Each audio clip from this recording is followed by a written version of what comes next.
Good afternoon, everyone. Thank you for joining us to hear about engaging your business leadership in hiring. Today you're going to hear from Sarah Bentecourt, VP of HR at Point Click Care, on how they enhance their leaders' recruitment capabilities and hold them accountable for results. Then we're going to hear from Tom Murray, Chief Talent Officer and SVP at EMC. Tom's going to share EMC's global chargeback model and how they manage global talent as a P&L. So without further ado, we'll hand it over to Sarah to get us started. Thank you. I'm going to need water. So thank you so much for joining me in the next 30 minutes. I know your time is valuable, so I hope when you walk out of here, you walk away with, a speckle of a hint, a thought, something different that you can take back, hopefully, to your organization. Most important, what I'm hoping for is you can come to me maybe at the end and share something you're doing that's different, that's going to help us be even better at engaging our hiring managers and becoming even a better organization. So thank you. I'm excited to be here because it gives me an opportunity to share with you our story of Point Click Care. And I know it sounds like a mouthful, right? First time I ever joined the organization, I couldn't even say, Point Click Care. I think I actually referred it as Point Click, so that didn't really go over well. But it's a story about how we engage our hiring managers in the art of talent acquisition. And I truly believe it's an art because, as we heard this morning, for those of you who do this for a living every day and you do it well, you have the opportunity to transform your organization, to truly take it to the next level through the talent that you bring in. So my hat goes out to, well, I'm not wearing one, but my hat goes out to all of you because I certainly personally, I am not a trained talent acquisition leader. I've never held a position as a talent acquisition leader ever in my career, but I'm passionate about what you do. I'm amazed at what you do, and so this is sort of a little bit about our story of how we have evolved. So I wanted to start off with a few pictures. These are our executive team. I love these guys. They truly make me smile. I love being a part of this team. And I think what makes them very different from many of the other executives that I've ever worked for in past organizations is that they truly care about the talent. They believe in doing the right things for the people that they bring into the organization. They take steps in doing the right things by the talent that we have. And so it makes me feel super proud to work with them and to be partnered with them. Talk to you quickly about Point Click Care. So we are, a high-tech organization. We hire roughly 200 to 250 net new hires per year. That's not accounting attrition. We are, it's a great story to tell. A little bit about how I joined the organization. 3 years ago, I got a call from their internal recruiter who said, we've got this great opportunity, and it sounded fantastic. It was one of these roles where I kind of describe it as a white canvas, and I could create whatever image I wanted to create for the company, which is the kind of thing I love. What I didn't like was the fact that she described the organization as a long-term care facility, support. And I thought, oh my God, I'm going to join like the geriatrics division of, and how exciting could that really be? How much can you transform? Like, probably none. So I declined. And about a week or so later, I got a call again, please, let us tell you a little bit more. And when they described the organization as a high-tech, fast-paced, up-and-coming leader in North America in providing, software as a service platform to the senior care business, and it's unique and it's fast-paced and all of those elements, I think that was the aha moment for me. I thought, that's what I'm looking for. Yes, the role is exciting, but I want to partner with a company that's going to match to my expectations. I agreed to go in for interviews. I asked that it all be crunched up into one day. I just didn't want to go in, 15 days in a row and have multiple conversations. 6 hours of interviews. By the third hour, I wanted nothing, and absolutely nothing, but to work for this company. And I actually left that meeting, the last meeting, and I said, what is it going to take for you to have me as part of your organization? So I'm super happy to be there. I mentioned a little bit about our company. As a high-tech company, we have all of the cool perks, right? We got free lunches, we got work-life balance, we got 2 gyms, not 1, 2. So, why do you need 2 gyms? I have no idea, but anyway. 850 employees, all the cool things. But what makes us different is we have the ability to provide people who want to come in and create and innovate the platform to do so without very limited, processes and practices and so on in place. So that's what makes us unique. On top of that, the senior care industry, if anyone's worked in it or comes from that industry, is really hitting a tidal wave that essentially is, based on estimates, has shown that about 1/5 of the US population, and this is just US alone, will turn the age of 65 or older by the year 2030. So imagine what that number looks like. And on top of that, 75% of that population is going to use some form of long-term care facility or senior care facility in their lifetime. On top of that, in the United States, but also in Canada, at least North America for now, the senior care industry is one of the most underfunded, uncared for industries that exist today. So for us, finding the right talent who can come in and truly change how they're taken care of and impact life, it's important for us. That speaks to our culture and to what Mike Wessinger started about 10 years ago. So again, it's about culture for us. Now, that suggests that, given that you're looking for the same talent we are, right? We want those high-performing, high-potential individuals to join our company. I'm sure you're looking for those individuals as well, that we should be providing bigger packages in terms of compensation. And yes, we probably have to do that because we're competing with organizations like, the Googles, the Facebooks, the Microsofts, and so on. In fact, about 5 kilometers from our office, we are competing with those companies. Very big, well-known branded pharmaceutical companies, Microsoft, and so many others. But yet we're point-click care. How many of you have heard about point-click care prior to this session? Oh, yes, because this is the first time I got at least 3 hands up. So really, truly, no one ever has heard of point-click care unless they have a mom or a dad or someone who's in a facility who's utilizing our system. So what we provide, I think, that is very different, that speaks to why we need a particular profile of a talent, is the fact that we provide the total employee proposition. That's our differentiator. And here's an example. When you think about a Java developer, typically, they don't care about what industry they work in. What they care about is that they're going to come in, they're going to do some really cool work, they're going to be fully engaged, their career is going to go to that next level, that it's a work-life balance environment, and so on. That's what they want, at least often, right? And so as much as they care about the total comp and all of those things, they care about all the other stuff. And I think that's where we make a difference, being sort of recognized as a medium-sized company. And it happened. Sorry about that, we got stuck. So a 2014 CEB Global Market Survey asked the question, what are the 2 primary factors for why employees leave their current employer? And I bet you already know the answer, but I'm going to share it with you anyway. The answer was they leave because of compensation and work-life balance, right?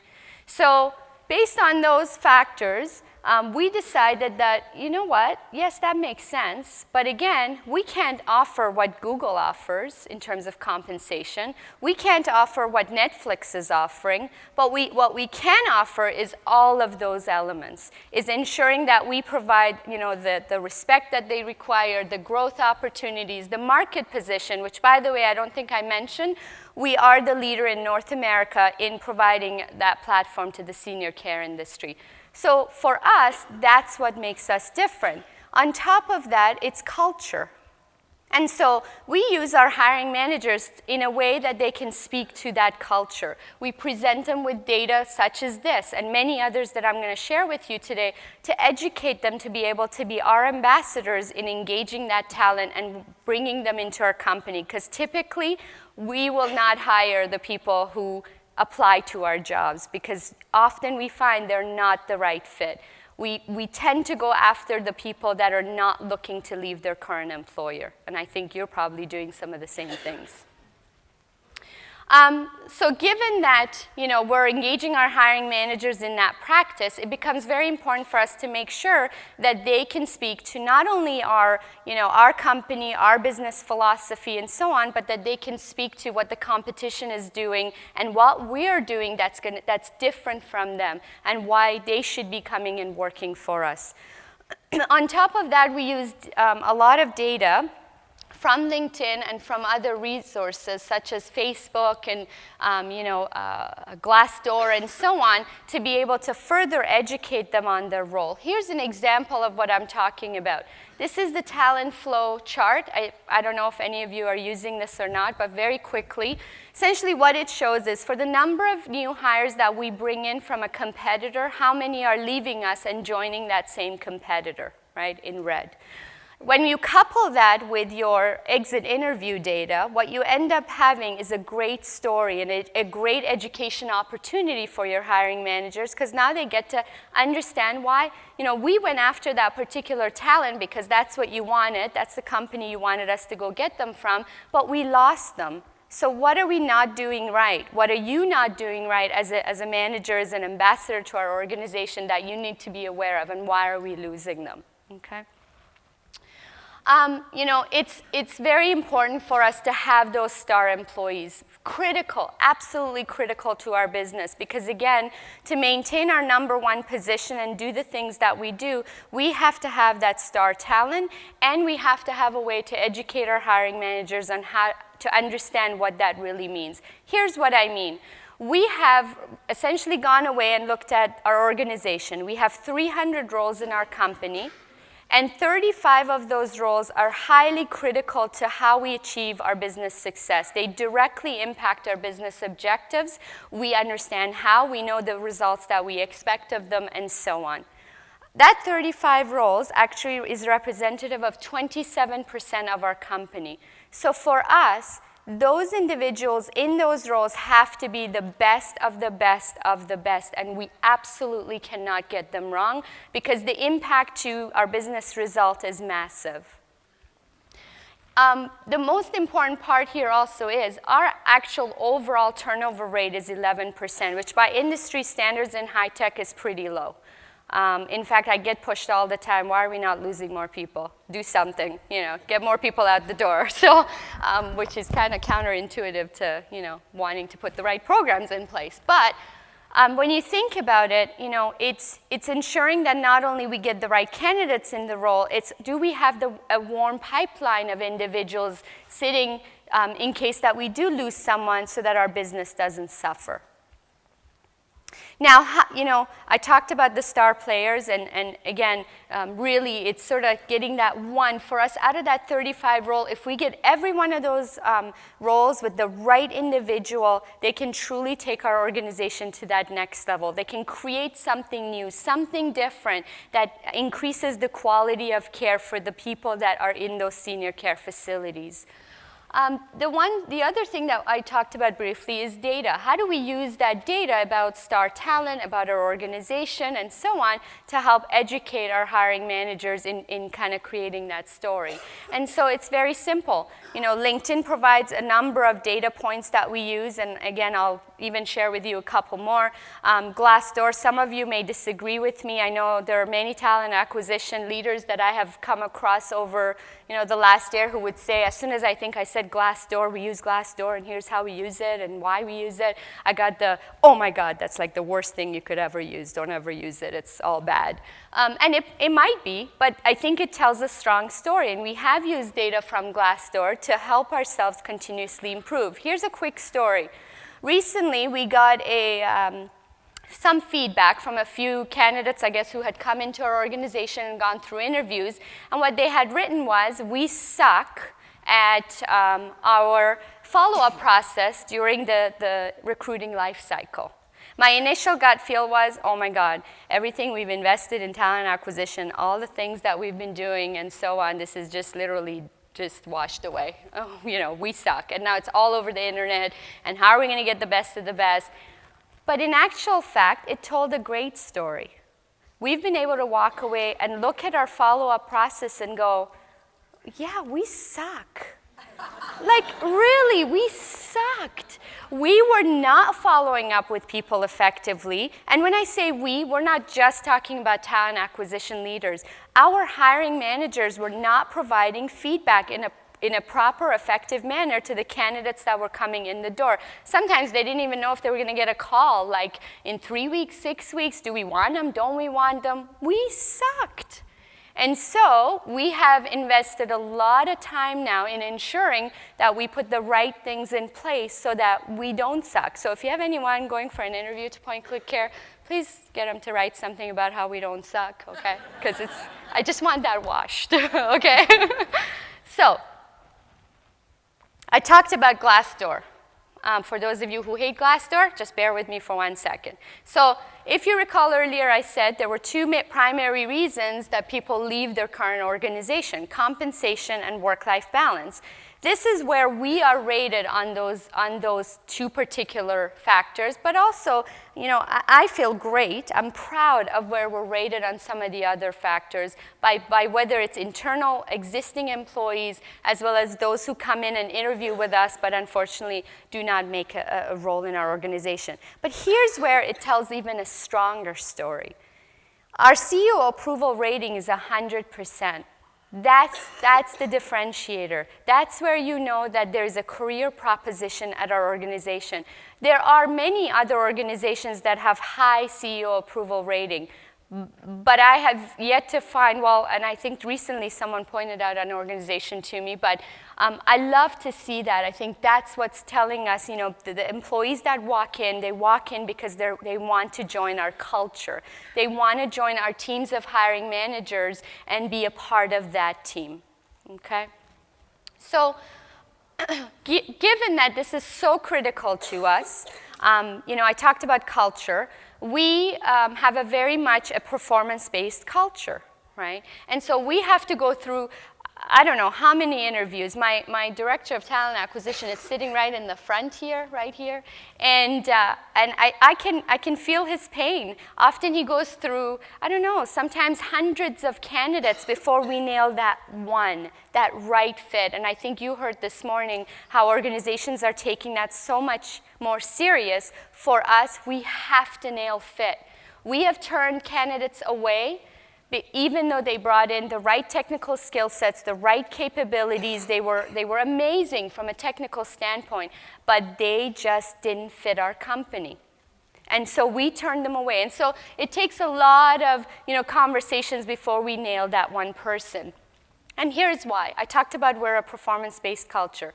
Our hiring managers have had to be educated about the fact that we make reward decisions based on performance. We make recognition decisions based on performance. We fire people based on performance. So why aren't we hiring based on performance? And so we've had to go through an education session with hiring managers to understand their role in making performance-based decisions, not just to fire people, because that's really easy, right? They'll come to you right away and they want to let somebody go, and you got to figure out how you're going to do it because they probably messed it up to begin with. But, you know, how do they make performance decisions based on the people that they're bringing into the company? So here's 5 quick ways, very quick. First one, we don't use traditional job descriptions. So as you're well aware, you know, typical job descriptions talk about here's your roles and responsibilities, here's your, you know, experience and knowledge that is required for this job. We've walked away from that. We create job specs. Sounds the same, but it's actually not. We talk about accountabilities, expectations, results that have to be you know, delivered on that role based on time frames and based on the things that they need to do. And then we talk about behaviors. how do we expect you to deliver that result, not just what does that result need to be. So if in the process of getting to that result, you're going to walk over 10 of your teammates and rub 15 people the wrong way, that is not the right type of individual that we want in our company. So that's what I mean by we've walked away from job descriptions. The next one is, we train and train and train and train. And I know it sounds overwhelming, and how are you going to get your hiring managers to step away from their day-to-day job to come to this training? But I think what is important is, what is the message from the top? What is the organization telling you to do differently? We have support from the executive level saying, this is what we care about. We care about having the right individuals in our organization. And as a result of that, we teach them how to interview and how they own ensuring that they're bringing people whose performance is going to match and fit our organization. Because as you know, past performance, great predictor of future performance. So we teach them on what kinds of questions to ask and how to look for that information.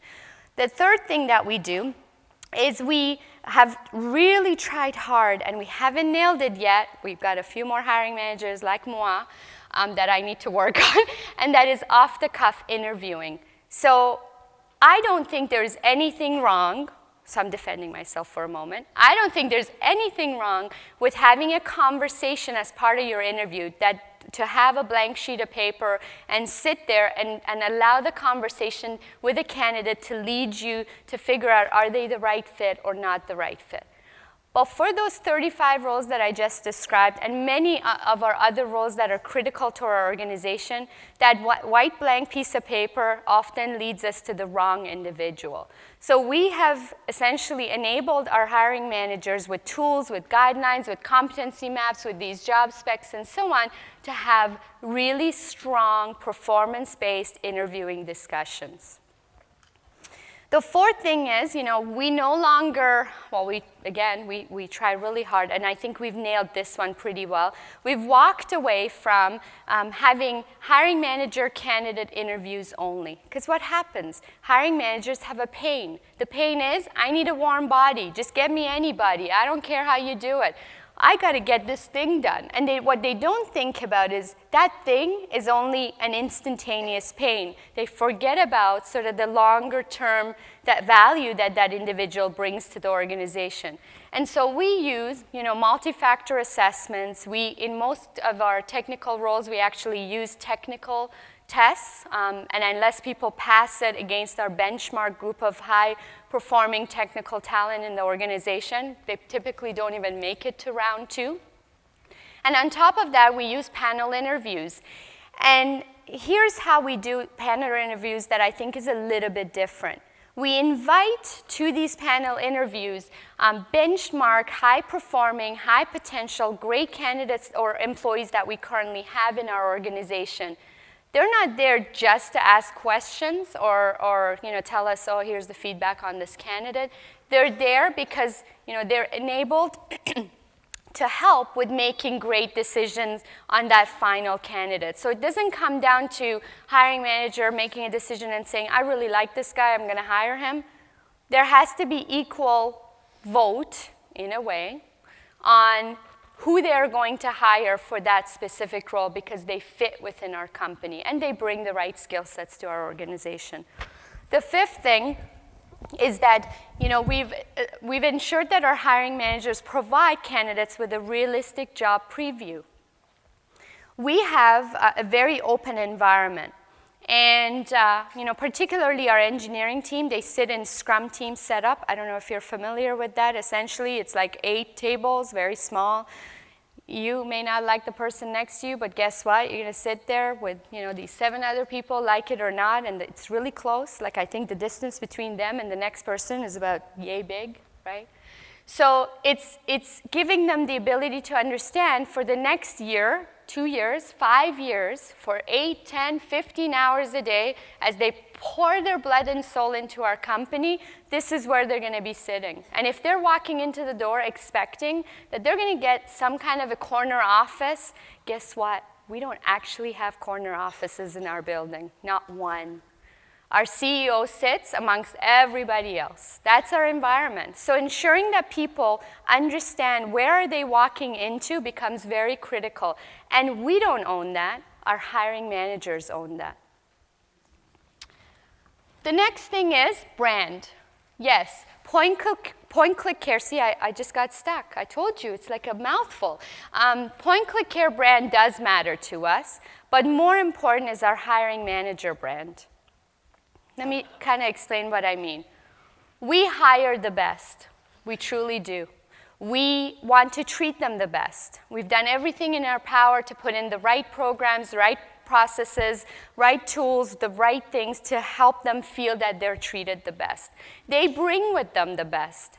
Some of these people that work for us, they work 15, 20 hours, sometimes through the night, because they love what they do and they love our organization. So with that comes the fact that we have to be able to have, hiring managers that also can provide that career proposition for them. Who are they as a hiring manager? Why should these people want to come and work for them? Do they even understand what that looks like? Can they articulate how they manage and how they're going to help coach and develop this potential candidate and why they should be wooed to leave wherever they're working, probably a well-branded, well-recognized, well-compensated organization and come work for us at Point Click Care.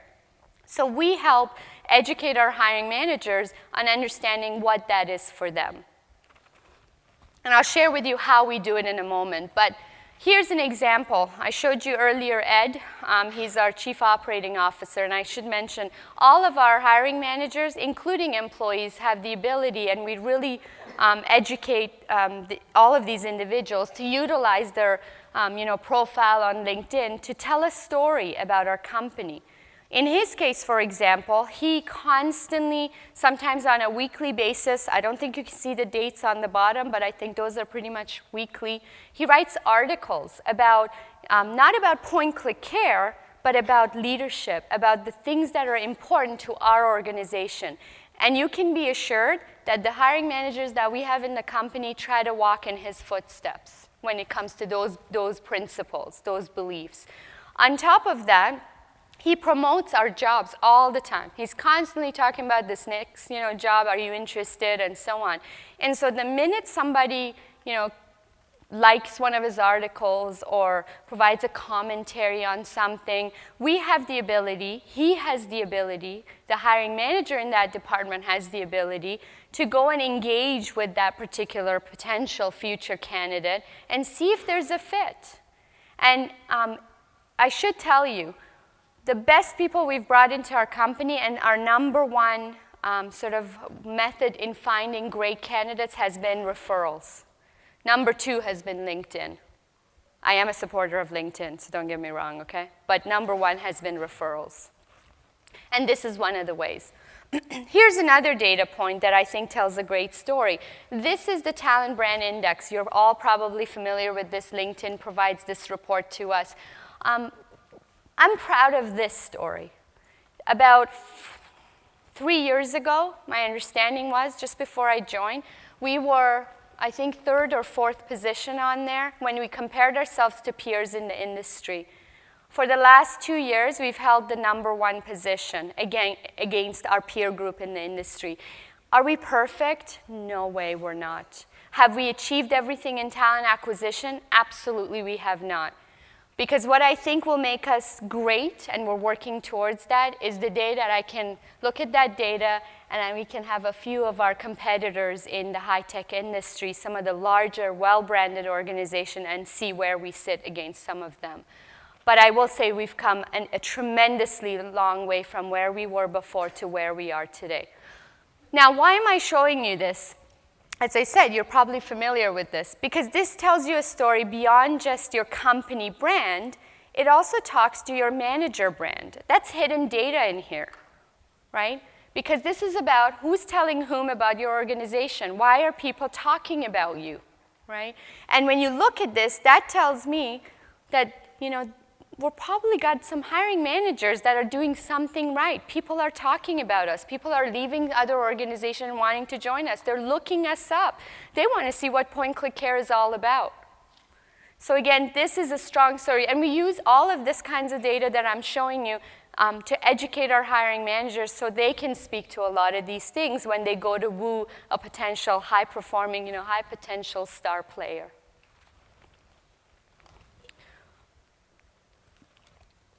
We also measure their success. So I talked about brand, and I talk about, why is that so critical? We measure, why that is critical.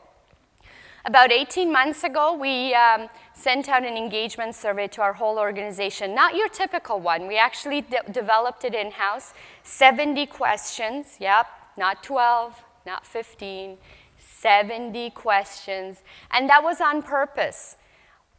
We wanted to make some huge moves in how we treated our organization, and we wanted to hear where we sucked, right, from our internal employees. So we asked every question that was going to help us be very purposeful around what programs we were going to put into place. We also asked 2 specific questions to help us figure out what is our hiring manager brand, what does our engagement look like, and how can we get more of these great people who are star players, who probably are surrounded by A++ and star players, and they know them, to come and bring more of their friends, more of their referrals into our organization. Well, the first question was, how likely are you to recommend PCC as a great place to work? And we used the Net Promoter Score. I don't know how familiar you are with Net Promoter Score as a way to measure that. And we scored tremendously high on that. The second question we asked that speaks to hiring manager brand was, how likely are you to recommend your manager as a great leader to work for? And we did the exact same thing to measure it. And guess what? One of the things we were able to do with that data was we could actually dig deeper into department by department, hiring manager by hiring manager, to figure out who are our great hiring managers and what are they doing that's so great, who are the ones that need further improvement, and actually use them as benchmarks, as coaches, as mentors, train, and help them establish their own brand. I'm not talking about helping them sell themselves any different, because we want them to be true to who they are, but we certainly help them make improvements. So, if you walk away from here feeling like, what can I do that's different, that's quick, some quick hit stuff, here's 3 things that I think we've tried that were quick hits that I think could really help for your organization if you haven't already done so. Instead of, it's sort of kind of saying, when you go to your intake meetings, when you are engaging your hiring managers, when you are empowering them to make, to own the art of talent acquisition, instead of going to them and saying, hey, who do you know that's great for that role? That purple squirrel they talked about this morning that, you're looking for, who do you know? You tell me who that, purple squirrel is. In our case, we don't take that approach anymore. The approach we take is we make this statement, here is who you know. Our talent acquisition team sits with our hiring managers, and they use almost like a decision tree. They help them decipher through who they know. Where did you go to school? Who did you know that had those particular skill sets? What subscriptions do you belong to? Share with me that kind of data. Where did you work for before? And so on. And often you find hiring managers start to think through, oh my goodness, I actually know like these 4 people. Can you just call them, see if they're a fit? Versus, who do you know? And often they'll tell you, I don't know anybody. You can just go get me 20 people and let me just kind of interview them, and hopefully we'll land on one, right? So that's one quick thing that we've tried, and it's worked quite well for us. The next thing is back to education. We educate, educate, educate, and I can't emphasize that more. And we educate on a few major points that they have a big role to play. The first is we educate them on, what are the great things we've tried in talent acquisition that's worked. Surefire things, processes, practices, methods, and so on that's really worked. And here's an example of why they've worked. The second thing is we educate them on their role that they play in that initial contact, that first contact that they have with a hiring manager, with a candidate. And what I mean by that is, are they allowing, are they doing all the talking? And that's okay. They should probably do all the talking in that initial contact, but what are they saying?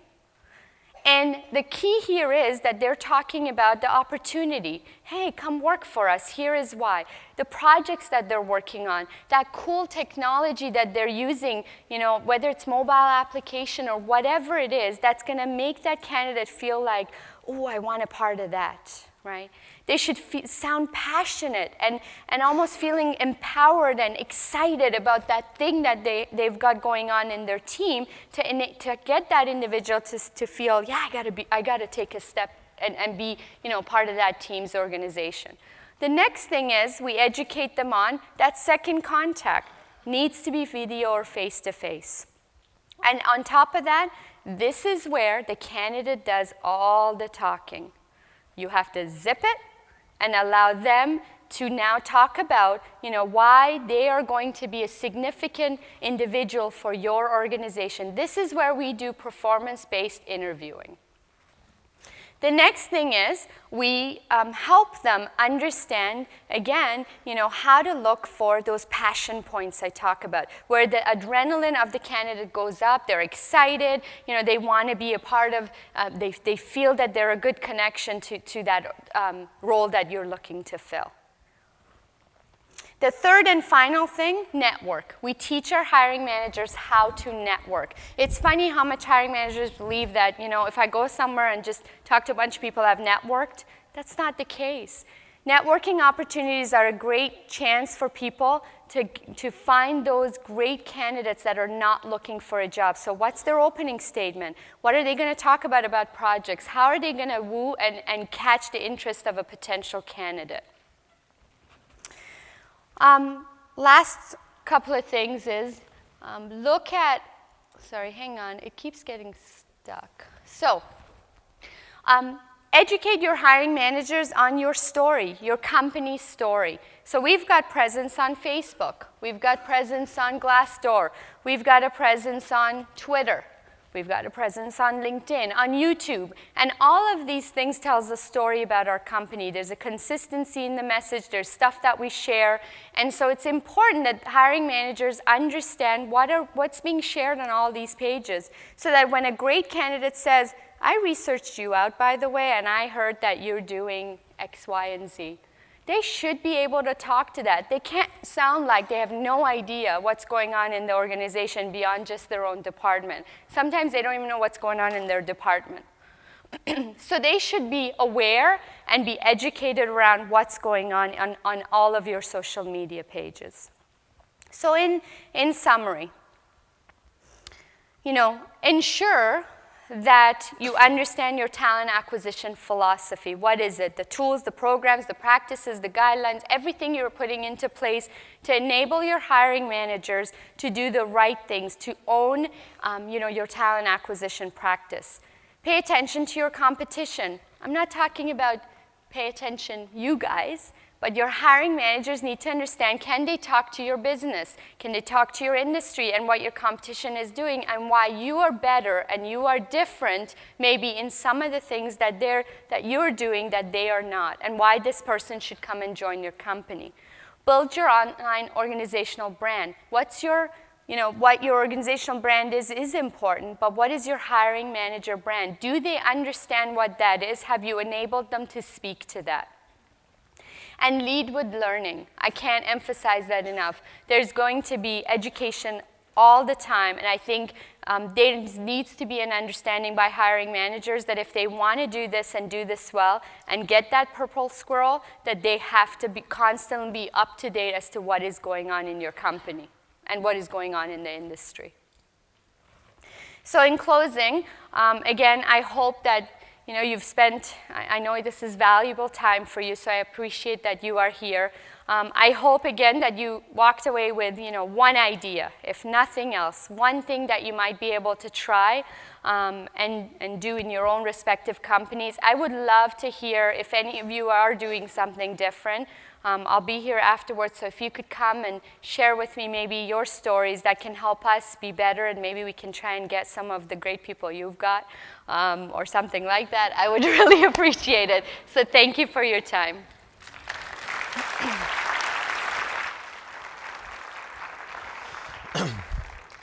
Is this the...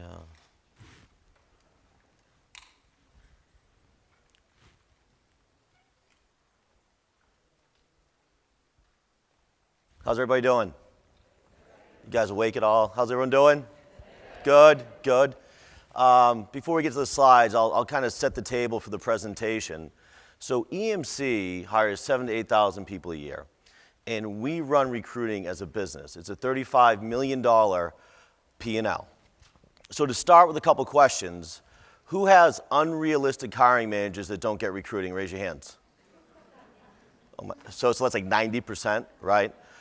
Who in the audience has put their heart and soul into hiring somebody and then found out there's zero budget to hire that person? Anybody? Doesn't that suck big time? It's the worst feeling in the world. You put all that effort in. Lastly, who is fighting right now for 2015 budget and is frustrated because they don't have enough money? Good. So we had that exact same issue. So at EMC, we decided to put together a chargeback model to 100% have a business. So 3 of my direct reports, the person that runs the Americas runs a $20 million P&L. And I'm actually looking to replace that person, so if anyone's interested, please let me know. I'm just kidding, Renee. I am just kidding with you. That's a joke. I am just kidding. But seriously, come see me after. And head of EMEA, $8 million budget. Head of APJ, $7 million budget. At the end of the day, they're gold on making their budget every single quarter. And they have pushes and pulls on what they spend money on, how many recruiters they hire. And we have a model where we have full-time recruiters, about 60, 70%, and we flex with contractors when the volume pushes up. Volume pushes down, less contractors. So really quick on EMC, show of hands, who knows EMC, has heard of them? Great. We're a technology company, $23 billion company, 62,000 employees. We have a federation of companies. EMCII, information infrastructure, essentially stores and protects your information and optimizes it. VMware is trying to own the software-defined data center. Pivotal is a big data and analytics company. So Barclays does a study every single year about what keeps CIOs up at night. The top 3 things are security. RSA touches all these companies, is our security company. Big data and analytics, they're trying to figure out how to leverage it like we all are to hire better people. And then how do we virtualize the data center? So we feel pretty good that we're in the sweet spot of technology right now. To add to the complexity, we've bought 70 companies in the last 8 years and integrated those companies into EMC. That's why having a real clear and concise recruiting model to integrate those companies is extremely important. If not, it's just extreme chaos. Now, it's chaos anyways when you buy companies like that, and buying a company almost every single month. But to have a model to plug and play with has been very advantageous to us. So, global chargeback model, what is it, right? It's a business, and there's 2 aspects of how you get charged. First is the rec. Have to pay to play. So many times, I need somebody, but they don't have the budget, and it's to what the first question that we asked. You want a rec? You want to hire somebody? Pony up. Half the charge is right now. The second charge is on the hire.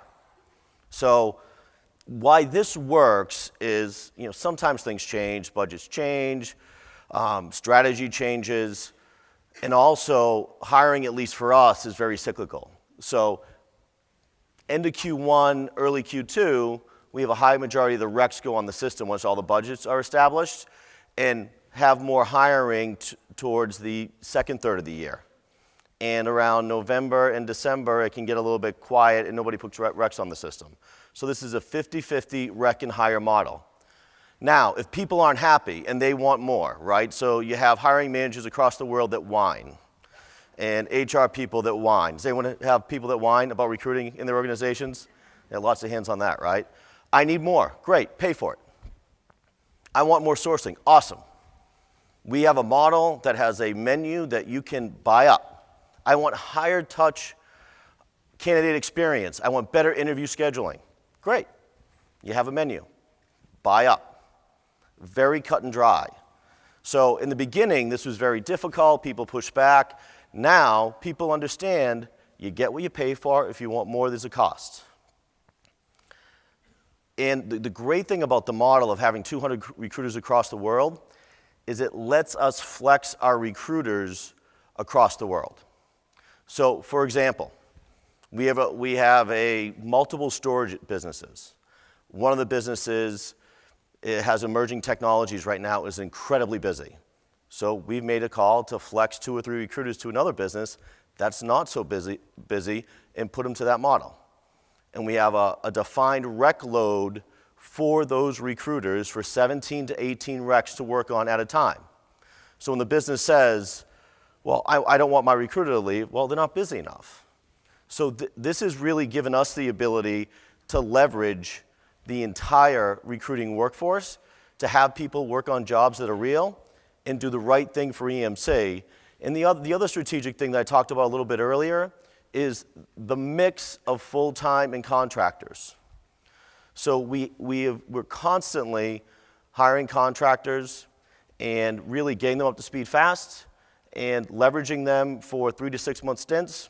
The great contractors through time, we try to convert to full-time. Some recruiters just have 3 to 6 month stints at EMC, and we say that to them up front. There's certain times of the year where we hire much more aggressively.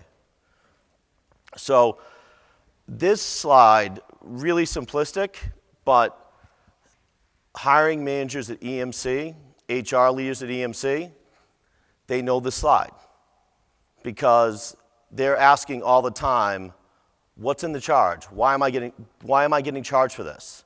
So if you look up here, everything is baked into our model. So it's going to diversity events, it's going on campus, it's all the infrastructure from background checking to drug testing to paying those really, really expensive LinkedIn fees. No, that was just a joke.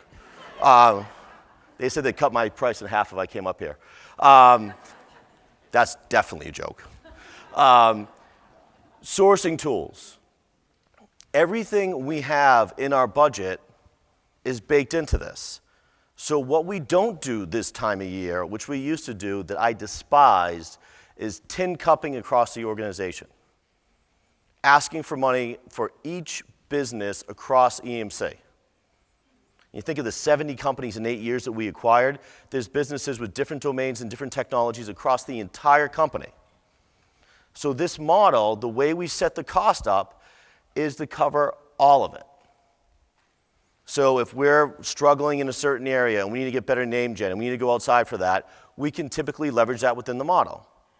If they want, and this slide goes to everybody, if they want something outside this, pay to play is the model on it.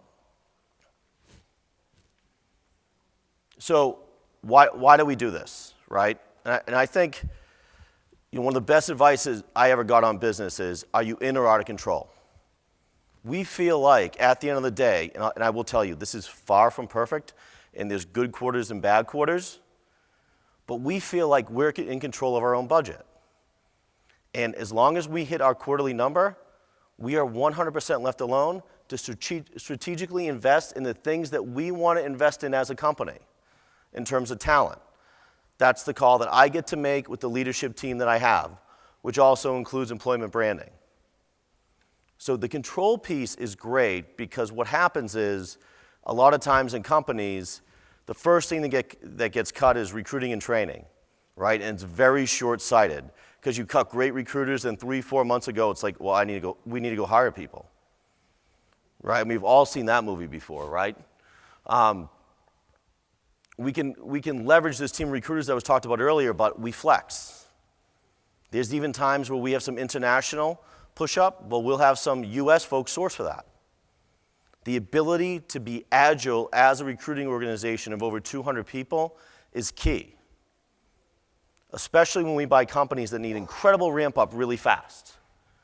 Competitive intelligence. We invest a lot in knowing our competition inside and out and training our recruiters on that. Cost per hire. Less than 1% agencies in the US. Less than 8% in both EMEA and APJ, because this model is a direct sourcing model where we have put together a great recruiting team of folks that I think are true headhunters, not post and play recruiters. But you want to know what? The really good recruiters, they're not cheap. And our model is to go pay to get great recruiters. Operational scale and efficiency. God bless Steve Kimball, who's right here, who runs all operations globally for me. Having consistent operations across the world. Is a candidate experience the same for everybody across the world? We're not there yet, but we're trying to get there, and we're trying to invest in it. Specialized recruiting. We have our own UR team. We have an executive recruiting team that I think is one of the best in the business, that is true executive search professionals. Now, the difference for exec in terms of what we charge as opposed to a regular requisition within our business, executive recruiting is almost double, because it should be. And for $8,500 in total is a lot cheaper than going to Korn Ferry, Russell Reynolds, or Heidrick and Struggles. That would be $100,000 for one of those recs. So again, we invest in hiring great people. We do it in-house. No single point of failure. An organization this big with scale, having an internal option, gives us the ability to be 100% flexible when we need to be. Many times the companies we buy have unbelievable technology. They just don't have they don't have the size and scale yet. And when we buy them, we give them huge expectations on how to grow that revenue. We need a concise, clear model to plug those companies in to have them be successful and scale. And it's not easy. Right away, if people that work for companies that do multiple acquisitions, they all know recruiting 1,000 times better than we do. They have the best headhunter search agency in the world that they want to work with, and nobody can recruit like that individual. And they cost $40,000 a head to go hire those people through this agency, who, by the way, probably went to their wedding and they drink beers with on Saturday night, but that's a whole different story. We've seen that before. We essentially say, help us help you, come into our model, and through time, you'll see that it'll work for you. And that's what the recruiting leaders do right when we have an acquisition. They go right to those individuals and talk through our model, and they go back to the simple slides. The slides that we have up here. This is how it works. These are the costs. If you want to recruit at EMC, this is how you play. What I will tell you, the biggest benefit of this for us, we used to call it saving the whales. We've spent so much time and so much energy chasing people, spending time sourcing people that we never actually hired. If we look at the productivity of our team right now, they work on recs that we actually hire. I know that sounds really simple, but it has made a huge difference on productivity of our recruiters across the world. So, in summary, having this as a business, I think, makes us a very strategic talent acquisition organization that is incredibly agile. We are thought of within EMC as a pure business within the company. And from my perspective, this is where talent is going 100%. Who wins the game in talent, no matter what field you're in, will win in the industry you're in. If you tin cup and don't have the right resources to attract the best talent to your company, you will be a dinosaur. And I'll tell you what, we are in EMC right now, the fight of our lives in terms of getting the best people.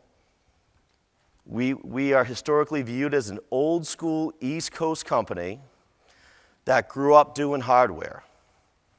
90% of our engineers right now are software engineers. We want the same people that Amazon and Google want. How do we do that? We just have to recruit better. We have to have, our story has to be crisp. Our brand has to improve, and we have to out-hustle and out-fight the competition every single day.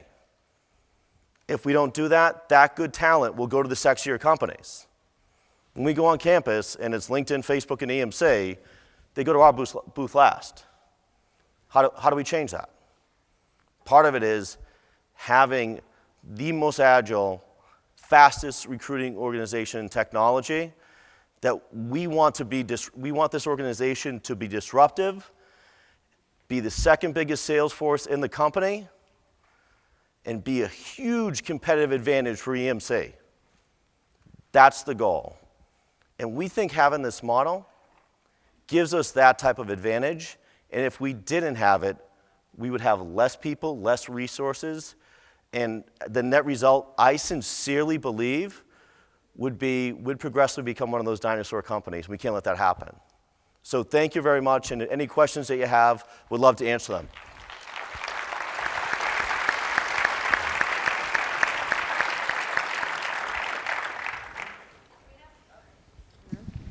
We have about 5 minutes left, so there's 2 mics here in the aisleway, so if anyone has any questions for Sarah or Tom, hop out. I have a question for Tom Sure. about your chargeback model. Yeah. Along with, so you're charging the business for recruiting services. I don't know if I missed it on the slide, but do you guys have to offer some sort of SLAs or guarantees on really everything? And I mean, I'm assuming you tie that to like your Yeah, recruiter. so we do have SLAs, but I think through time, we spend less time on that because the model has grown through time and people are comfortable with it. The first year of it, there was a lot of talk on that, right? And what to expect out of the model. The people that have been there progressively a longer time do understand the model better, but there's definitely SLAs. Thank you. Hi, I actually have a couple questions for both of you. Sarah, you mentioned, talked a lot about training and education. You're hiring managers. What are some of the assets you're using for training? Are you doing it internal? Are you bringing outside companies to do the training? Can you talk a little bit about that? I think in our case, we found that external training hasn't worked for us. It's very hard for people to understand our culture unless they've actually worked there. So in the instances that I've talked about, we've really focused it on internal training. And we use our existing talent acquisition team to do a lot of that. But on the side of that, we use actually, some of our great managers to be the facilitators and the educators. And it's not always sort of HR doing that kind of training. Okay, great, thank you. Tom, want to talk a little bit about the metrics in this model. What are some of the metrics that your recruiters are measured on? Yeah, so we try to constantly get the metrics out, not just to the recruiting leaders, but to the business. Right. So every quarter having a check-in. So probably similar to a lot of you have is time to fill. We've implemented a new quality of hire survey recently, which has been, I think, very important, that we're still trying to figure out how to fine-tune a little bit better. And I think the other big piece we always get out to the hiring managers is that we don't use agencies. And the net is we play that back because having 0% agencies in the US and the average company, depends on what study you look at, is anywhere from 6 to 10%. Right. We'll essentially go back and say to our sales leaders, well, you got to hire 30 more sales reps because you didn't use agencies. So do you use cost per hire as a metric, and is that basically per business? Because it could vary based on what the... Yeah, so the cost per hire is pretty simple because we do $2,500 for a rec and $2,500 for an offer. So the cost per hire for the individual is $5,000 and executive rec is $8,500. So the cost per hire, they know exactly what it costs. Okay, great, thank you. Sure, thank you. Question for Tom. Do the divisions have the option of opting in or out, or is it mandated across the board? And if they have the option, how do you sell them on it? Right, so they don't have the options. We have different options within the model, but essentially they're told to play within our model. Okay. But in terms of sourcing and things of that nature, if they want more, which we have, especially on the West Coast, some of the companies we bought, they buy up 3-4 sources per business and have that opportunity. Hi, this question is for you, Tom. So how were you able to get the buy-in from the business for the chargeback? Right, so the original chargeback model, I didn't start. Okay. So that happened before I came here. We've made significant tweaks on it. We did it in the beginning just by the rec, which I think I talked a little bit about, but we split to the rec and the hire to split the cost up, because part of the pushback from some of the hiring managers was that, what if we don't decide not to hire that person? Well, the pushback on that is well, we spend so much time chasing people that you never hire. That's why we're not as productive. But I'll tell you what, every single year we have to revalidate and we have to get in front of the business. And a big piece of this is the cost per hire number. Look at the metrics of competitive companies and what they actually pay to hire, the high agency use. And once we sit down with the business leaders, we can get the message across pretty well. Okay. Thank you. Hi, Tom. Kathy Spillane from John Hancock, neighbor. Hi. Curious. Do you want the America's job? Yeah, I'll take it. All right, Sounds great. great. Renee might tackle you, but it's a whole different story. Curious how you engage and work with opportunistic hires when they arise in the chargeback model. Yeah, so I think, I'll tell you what, this is a tricky part of it. It's a really good question. And that's why many of the companies buy up in terms of sourcing. We do pipelining within the model, but we call it more of strategic pipelining, that we can't pipeline perfectly for everybody across the company. We just don't have the size and scale to do that. But if you do want strategic pipelining, pay to play again. And a lot of the businesses through time end up paying. Hi, my question is for Sarah. I work in a very similar industry to you, and we've been doing a lot of similar programs with engaging our hiring managers. Where we tend to struggle a little bit is with Glassdoor reviews and the number of them. So we have really great reviews, 100% approval rating on our CEO, but we only have 27 reviews and we have 200 employees. What have you done to increase your number of reviews? What kind of advice can you give me? The biggest thing for us has been to promote it internally. That's been the number one thing. Just like we kind of use that whole education I talk about, part of that involves actually talking about it. And I know that Chris, for example, our head of talent acquisition, is constantly engaging with hiring managers, the employees, and so on, and kind of letting them know, hey, we got this page, you guys should go in, talk about us, what are we doing well, what are we not doing well. When they talk to candidates, it's the same thing. So we do a lot of, I think, promotion, and we have a lot of conversations that's allowed us to kind of get more and more feedback through these different types of tools. I think one of the biggest thing is you got to hammer it in. You just have to talk about it until you burn people out, and they get frustrated, and they just go and do it. Not to piss them off per se, but you have to just keep talking about it. Okay. Have you ever used any kind of incentives? For our referrals, we use incentives, but for the purpose of them giving us feedback or going and utilizing these different social media platforms, we haven't. Although you just gave me a great kind of a hint to think about. Okay. Yeah. Thank you. Thank you. Thanks. Thank you.